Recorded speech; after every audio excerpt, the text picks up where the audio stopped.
শান্তিনগরের মাটি থেকে বলে দিতে চাই, যারা হাদি ভাইকে গুলি করে মেরেছে তারা অন্য কোনো লোক নয়, বাংলাদেশের মানুষ। কথা বলেন, কথা ঠিক না ঠিক? আমরা ডক্টর ইউনূসকে বলতে চাই, আপনি ছাত্র জনতার বুকে পা রাখিয়ে ক্ষমতায় বসেছেন, কোমর সোজা করেন।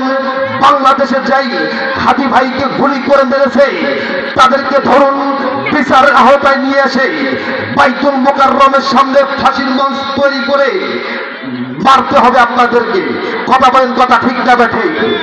যদি মারা না হয়, লক্ষ হাজি ঘরে ঘরে তৈরি হলে আমরা এক প্ল্যাটফর্মে আসবো। এক প্ল্যাটফর্মে এসে হাদি ভাইকে যারা গুলি করেছে তাদের বিচার বাংলার জমিনেই করা হবে। কথা বলেন, কথা ঠিক না বেঠে? ডাক যদি আসে, বুকের তাজা রক্ত যদি ঢেলে দিতে হয়, রাজি আছেন তারা? দুই হাত তুলে দেখো মুসলমান তারা। নারে